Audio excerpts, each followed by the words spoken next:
Selamat datang di channel Filosofi Tentang. Setiap hari adalah kesempatan baru untuk belajar dari para filsuf besar. Bergabunglah dengan kami untuk menggali ajaran-ajaran Stoik dan menerapkannya dalam kehidupan sehari-hari. Jangan lupa untuk subscribe dan aktifkan notifikasi, agar kalian tidak ketinggalan konten-konten menarik yang akan kami hadirkan. Cara tidak dipergunakan dan dimanipulasi, 7 pelajaran Stoik yang kuat. Dalam dunia yang dipenuhi dengan gangguan dan hiruk-pikuk pengaruh eksternal, pencarian atas kendali diri dan ketahanan berdiri sebagai suar harapan. Kita sering terjebak dalam jaring keinginan dan niat orang lain, tetapi kebijaksanaan kuno Stoisisme memberikan wawasan mendalam tentang cara merebut kembali otonomi kita. Mari kita selami 7 pelajaran kuat yang menerangi jalan menuju ketahanan, memungkinkan kita untuk bangkit di atas manipulasi dan penipuan. 1. Menyambut dikotomi kontrol. Para Stoik mengajarkan kita untuk membedakan antara apa yang ada dalam kendali kita dan apa yang tidak.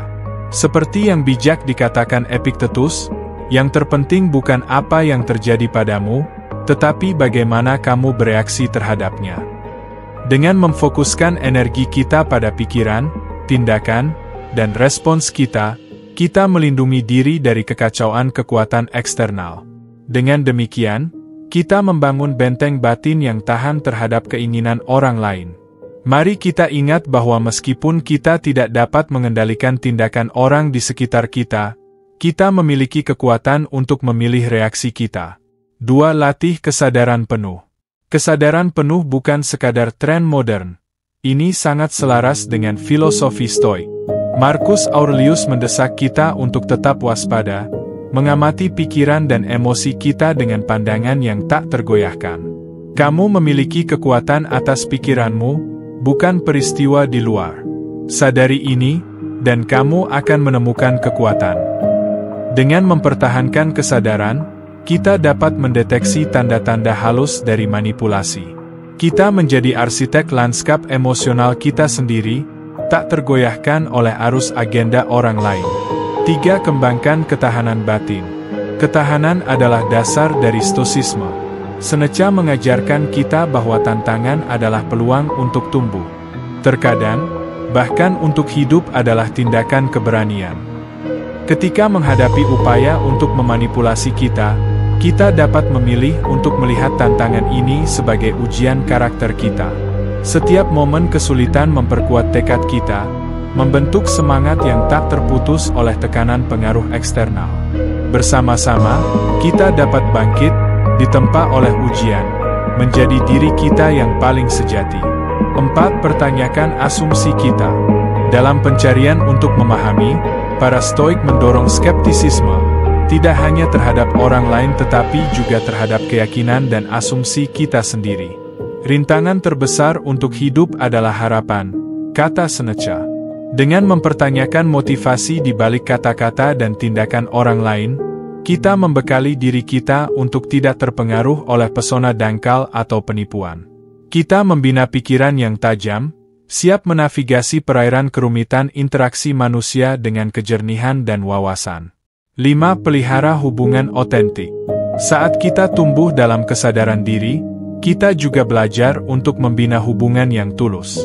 Stoisisme menekankan pentingnya kebajikan dalam interaksi kita. Apa yang kamu cari sedang mencarimu. Ingat Rumi. Ketika kita menghidupi keaslian, kita menarik mereka yang beresonansi dengan diri kita yang sejati. Dalam perlindungan koneksi nyata ini, kita mengisolasi diri dari ketidakjujuran yang seringkali berusaha memanipulasi. Bersama-sama, kita membangun ikatan yang didasarkan pada kepercayaan, rasa hormat, dan nilai-nilai bersama. 6. Terima ketidakpastian hidup. Para Stoik mengingatkan kita bahwa segalanya bersifat sementara. Marcus Aurelius merenungkan kebenaran ini. Kamu bisa meninggalkan hidup ini sekarang juga. Biarkan itu menentukan apa yang kamu lakukan, katakan, dan pikirkan. Ketika kita menginternalisasi sifat sementara dari eksistensi, kita menjadi kurang rentan terhadap tekanan eksternal. Ketakutan akan kehilangan atau manipulasi berkurang ketika kita memahami bahwa arus kehidupan selalu berubah. Dengan menerima ketidakpastian ini, kita menemukan kebebasan, memberdayakan kita untuk bertindak selaras dengan prinsip-prinsip sejati kita. 7. Refleksi dan adaptasi. Akhirnya, refleksi diri adalah landasan praktik stoik.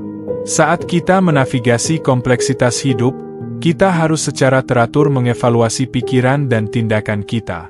Seneca menyatakan, keberuntungan adalah apa yang terjadi ketika persiapan bertemu dengan kesempatan.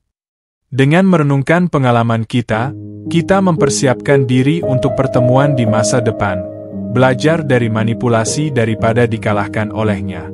Ketahanan adaptif ini membina kekuatan batin yang mendalam, memberdayakan kita untuk menghadapi tantangan hidup dengan keteguhan yang tak tergoyahkan.